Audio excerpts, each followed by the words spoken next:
After Joshua died, the people continued serving the Lord for a while.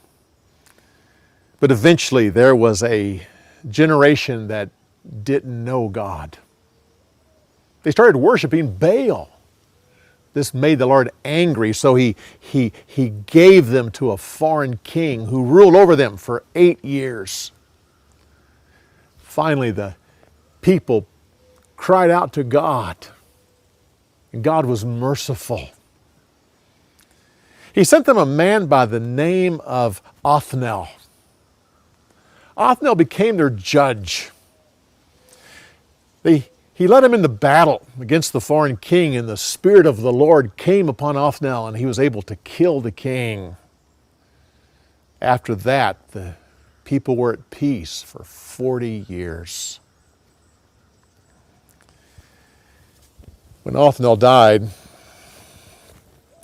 the people once again made the Lord angry by sinning against him.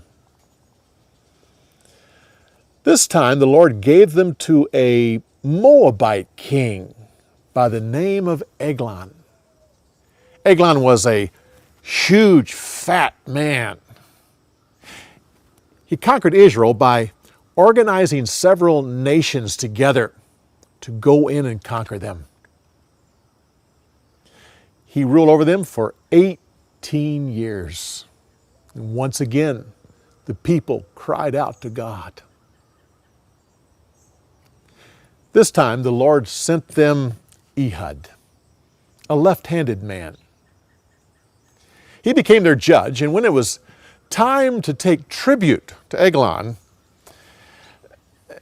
Ehud prepared himself by making a short, two-edged knife, a sword. The blade was only 18 inches long. He hid it underneath his coat on his right side. He took some men with him, and they took the money and presented it to Eglon the king. As they were leaving, he had told his companions to go on without him. And he turned around and went back to the king. He said to Eglon, "I have a secret message for you." Eglon was pleased. He told his servants to go away, and he then took Ehud up to a second floor porch where it was cool. Then Eglon sat on his throne and waited for the message. Ehud came closer and said, "This message is from the Lord." With that, the king stood up, and Ehud reached in to his right side and pulled out the sword and thrust it into the stomach of the king. The king's fat took the sword and pulled it in so that Ehud couldn't get it back out. The king fell to the ground, and his stomach split open and his innards came out. Ehud then left and locked the door. His servants, the king's servants, came and tried to get in, but realized that the door was locked. And they assumed that Eglon wanted his privacy so he could use the toilet. So they waited. Eventually they realized that something was wrong. So they went and got a key, let themselves in, and there was their king dead upon the floor.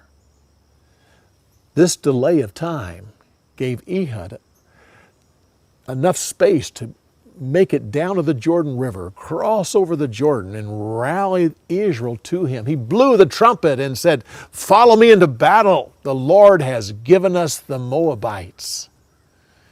During that battle, Israel killed over 10,000 Moabite soldiers. They conquered the land. And from then, Israel ruled over Moab.